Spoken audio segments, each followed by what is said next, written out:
and enjoy bundles that don't expire. Access Bank Limited, more than banking. MTN understands that the best things in life should be easy to enjoy, and that's why it's now extra simple to buy your preferred data bundles on star 138 hash on MTN. Yep, you can now purchase all your data bundles via simple menu on star 138 hash and bundle away at your own convenience. Go on and enjoy a simpler, easier, and more convenient way of buying data that does not expire on MTN, because hey, we're good together.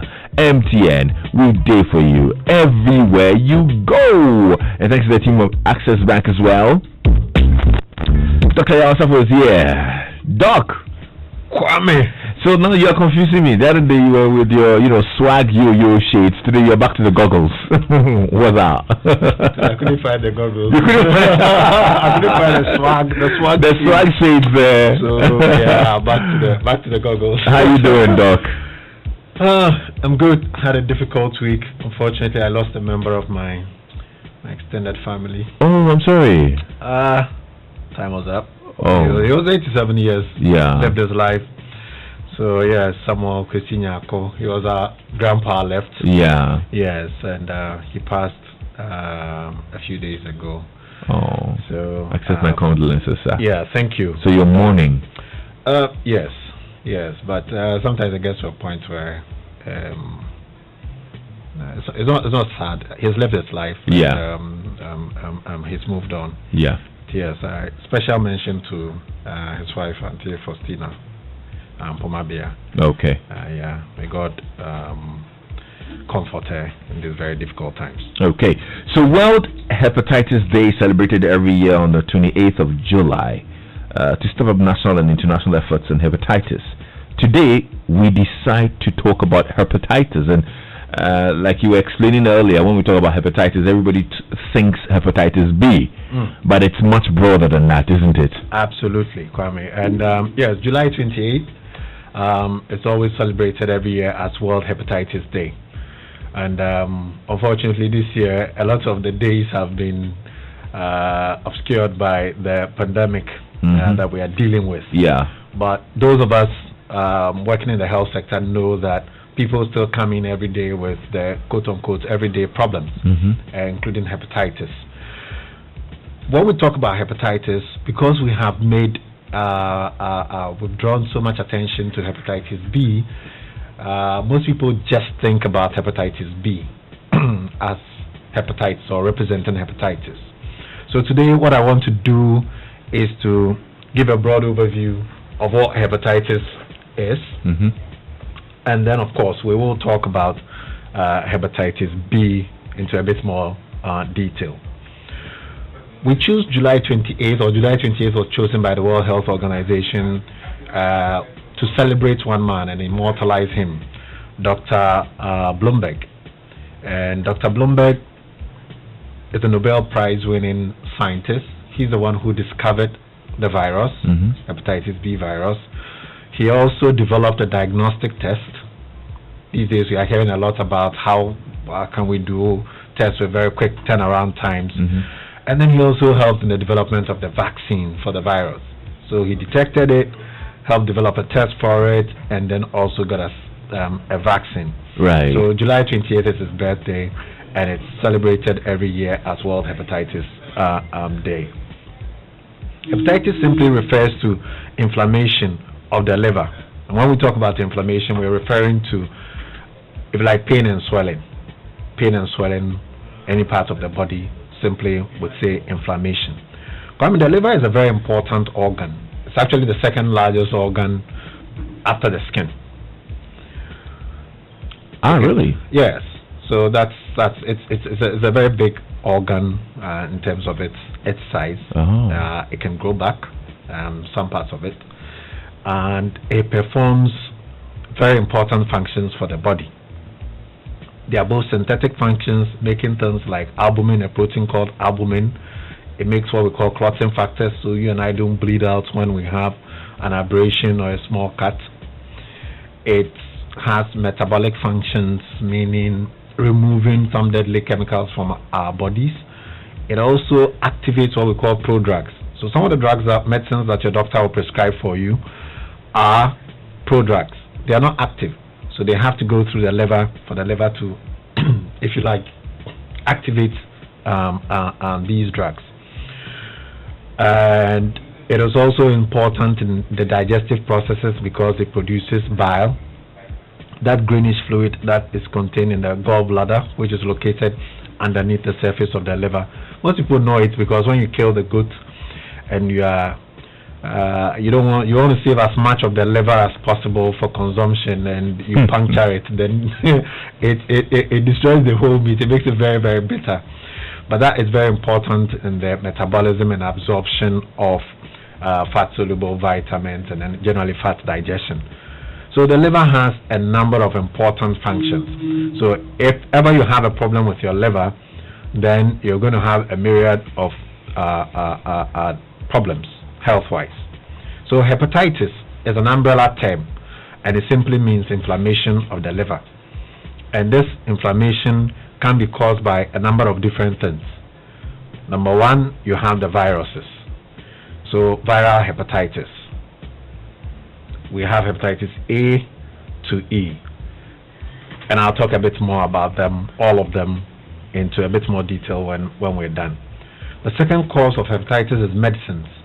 Medicines that sometimes we doctors will prescribe for an individual can cause hepatitis as a side effect. Of course, you can have a mild hepatitis and you can have a very severe form of the hepatitis. So, unfortunately, sometimes people would deliberately overdose on certain, if you like, hospital medicines. So, commonly paracetamol. Not so much in this country, but in my training, when I spent some time outside, especially in New York, it was one of the things that young people, when they want to cause harm to themselves, they would just take a bunch of paracetamol. They just down it and then drink some alcohol with it, and it would just blow up your liver to the point where a few people needed liver transplants. Oh wow! Yeah, to be able to save them. So paracetamol, some medicines we use for epilepsy, cholesterol-lowering medicines, which are quite common these days because a lot of people have cholesterol problems. And then also some of the gases we use or anesthesia agents, some of the medicines that we use to put people to sleep if you're going to have a general anesthesia. So some medicines may have inflammation of the liver as a side effect or if abused. Third point is where Philip and his crew come. Alcohol. Bohobio. Let them know. We've left them off the hook for quite some time now. Yeah. So Bohobio. Alcohol. Because we will send me a message pretty soon. I'm very sure of that. I remember. Please type slowly. I saw something the other day. It says today's Friday. Yeah. Surprise your liver. Drink water. Wow. Yes. Yes. The liver will be surprised when they don't get their usual dose. Yeah. When it's Friday, the brothers are looking to down here. Couple bottles. Today's Friday. Please surprise your liver. Drink water. Drink water. Right. So alcohol abuse again can damage your liver and cause hepatitis.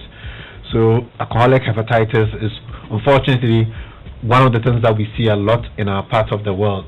I keep telling people that the number of people who drink apetashi, especially in the local gin, when you move out into the small towns and villages, I mean, we drink quite a lot in this country. I'm happy you had we. No, keep going. Okay, they drink. They do say doctor is pointing fingers. Another cause of hepatitis is fat deposition in the liver. So when you get a certain type of fat being deposited in your liver over a long period of time, it also tends to cause a hepatitis, or we call it a steatohepatitis.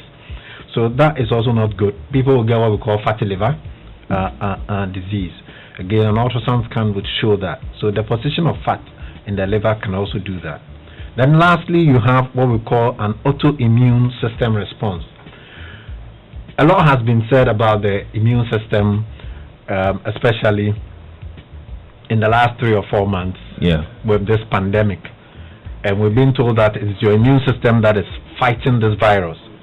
So your immune system is supposed to be able to recognize self and distinguish self from an invader or foreign. But sometimes, unfortunately, your immune system mistakes your own self, and in this case the liver, as a harmful object or as a foreign object, and begins to attack it. And this is what we mean by the autoimmune disease.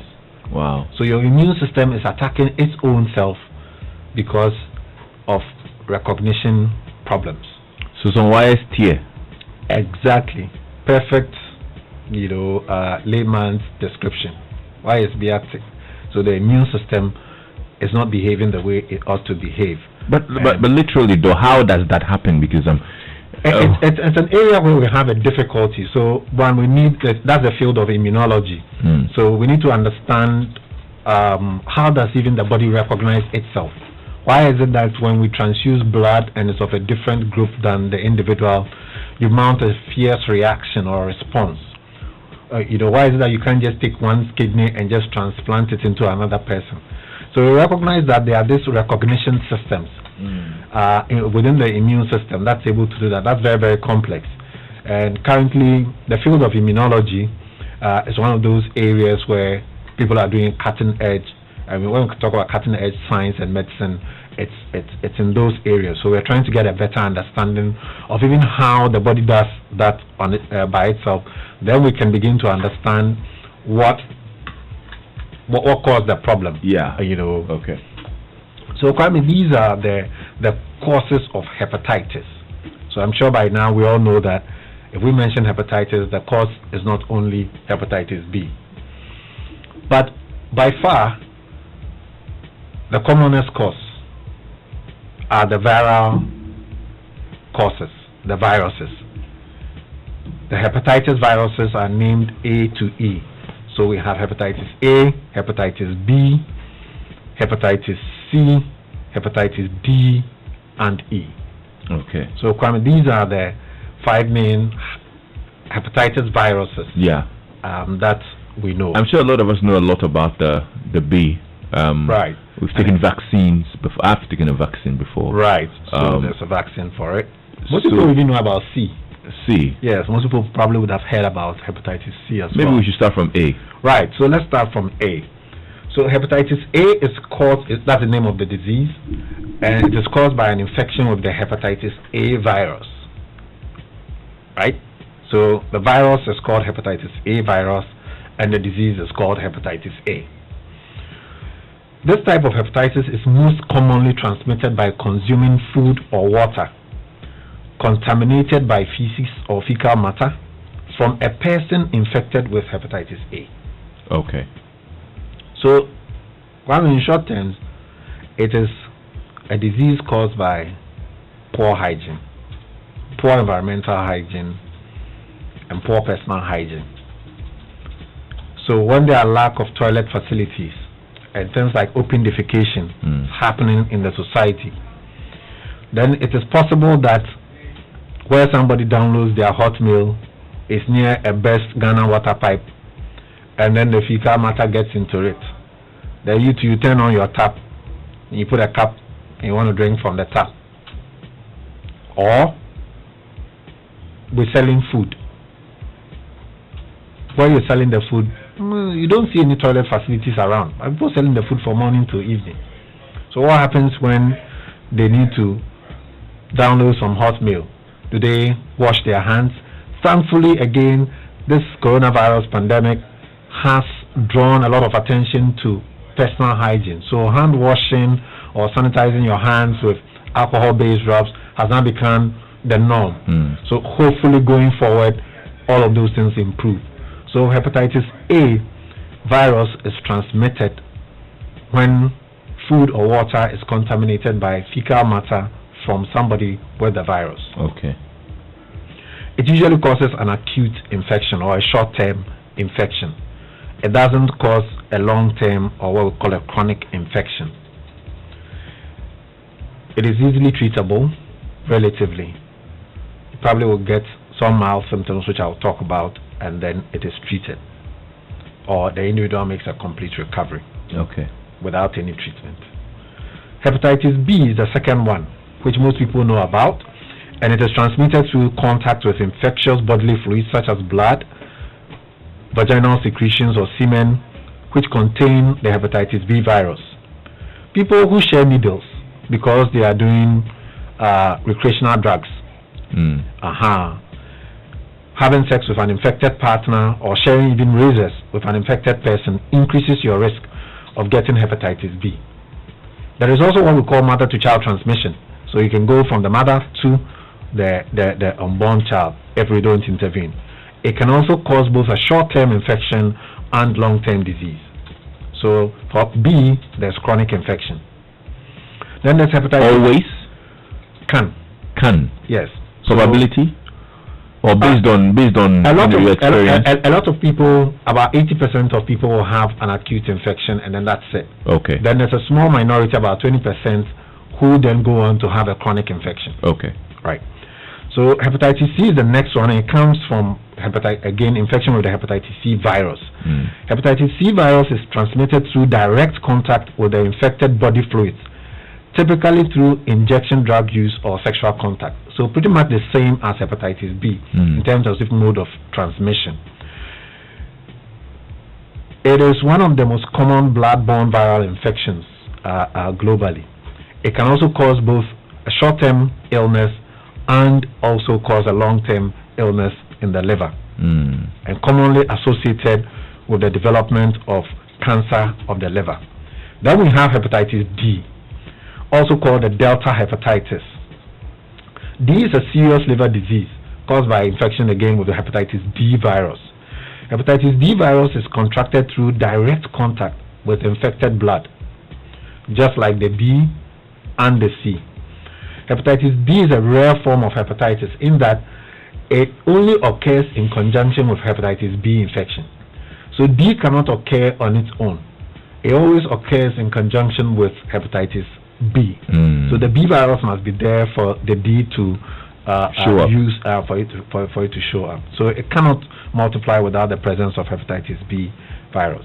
Then we have the E. E is a waterborne disease.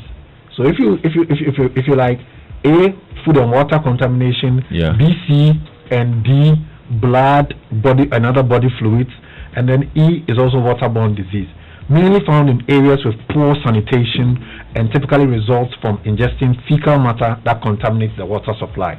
So E is pretty much like A.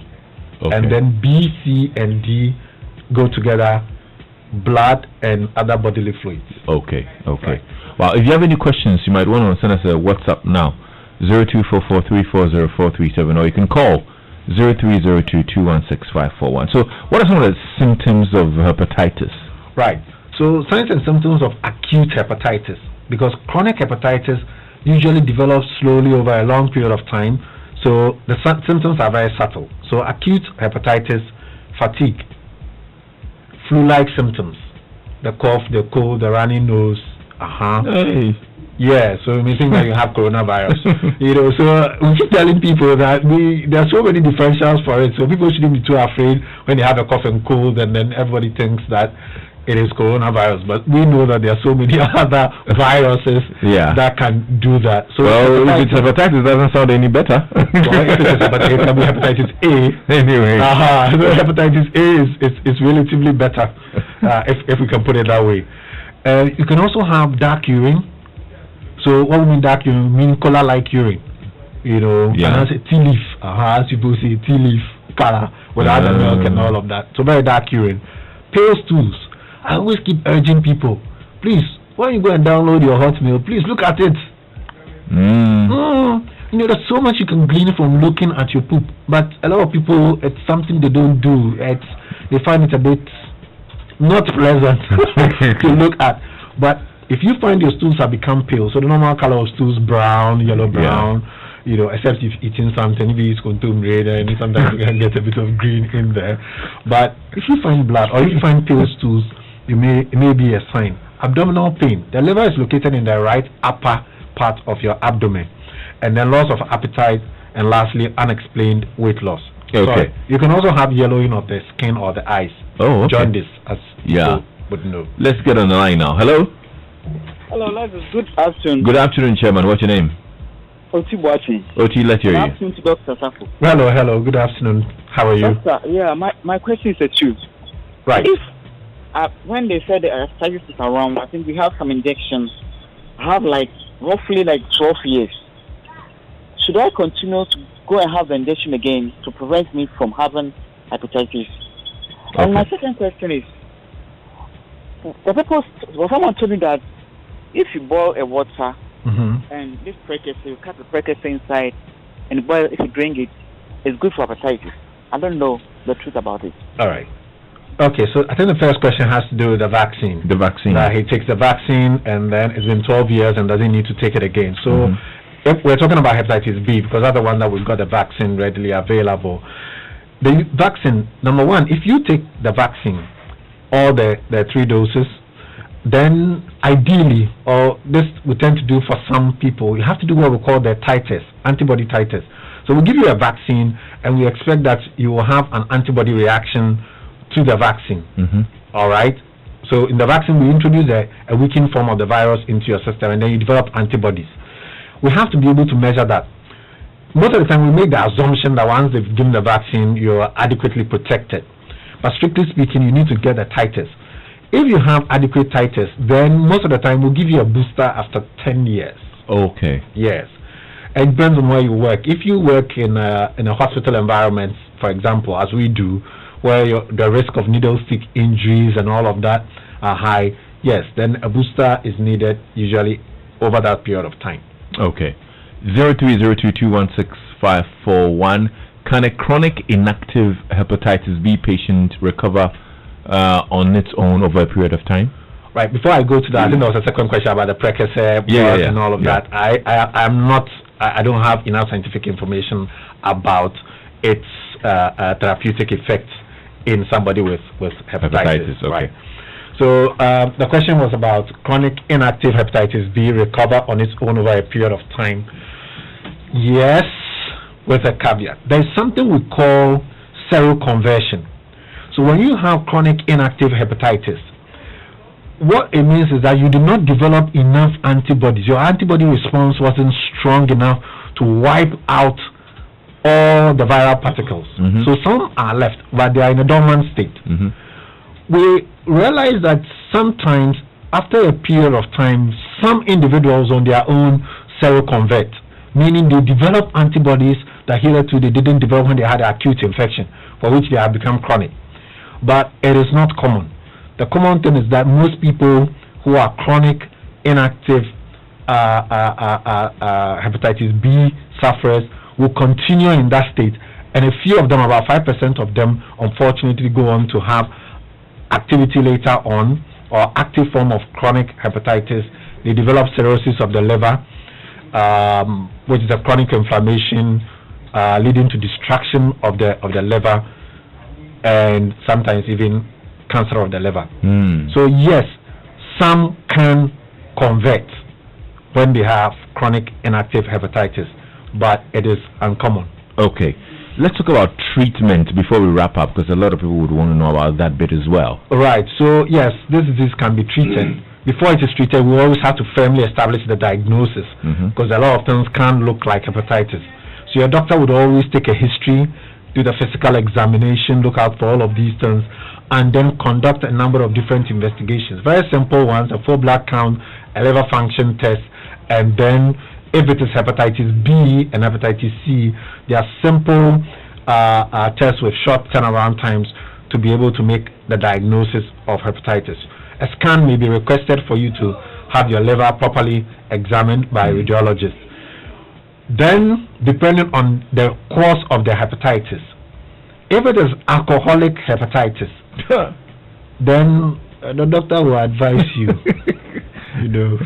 That one is advice. That one is advice. That one is no injection. We come to so that one is advice. You know, we'll ask you to quit and not to drink again. if you have fat as the cause, too much fat deposition in the liver, the doctor may want to do your lipid profile, cholesterol profile, and then get a dietitian to see you and have some dietary restrictions put in place. Get on a very healthier diet, exercise regularly, and then to stop that. So really, the treatment is dependent on the cause. Okay. When it comes to the viral hepatitis, A and E, most of the time your body will mount a good immune response and clear the virus with very little assistance. So it would give you your paracetamol, or what we call the supportive therapy, give you some infusions, give you some paracetamol to, quieten down the pain and so on and so forth. And then we'll leave the rest for your body. When it comes to hepatitis B, then thankfully there's a vaccine, thanks to Dr. Bloomberg again. And we now encourage everybody to test and get the vaccine, get vaccinated. Now it's part of the childhood vaccination program. Okay. So every child gets it, except the child is not presented for weighing, as we call it, or the postnatal clinic. Then they won't get it. So vaccination is the best way to preventing hepatitis B infection. We've got to be cautious about the use of razors, sharing syringes, needles. Even amongst the recreational drug users, you've got to be very, very careful. You don't share needles. Then also, as the medical personnel, before we transfuse anybody with blood, we've got to make sure that blood is safe. Safe means that it has gone through the required testing program as our national blood transfusion policy prescribes. So the National Blood Transfusion Service would make sure that all the time in this country we have safe blood, to use. Okay. So, Kwame, these are the measures that I think that's very good information about hepatitis, and I'm well educated now. Thank you so much. I'm grateful. There are people who have questions that they are unable to get through to our phone lines and our WhatsApp to ask them. So, how can they reach you? All right. So, we'll always continue the conversation on our social media platform, Facebook, Medicals Hospital, and then if you want to reach us, telephone number is 0501 477 340, and then we will take all your questions and then see how best we can help you. Medical Hospital is at Medina Firestone. Yes. Behind the SGSSB. SG Bank, yes. And Mampo Ekapim as well. Yeah. If you fancy a very lovely ride up the mountain, it's just about 20 minutes or so from Adenta, right? Yes. Or less. Depends on how fast you drive. Like this, I don't want to sit in your car. It's a safe car. It's a safe drive. I'm the best driver in Ghana. Okay, all right. This is Drive Time on Joy.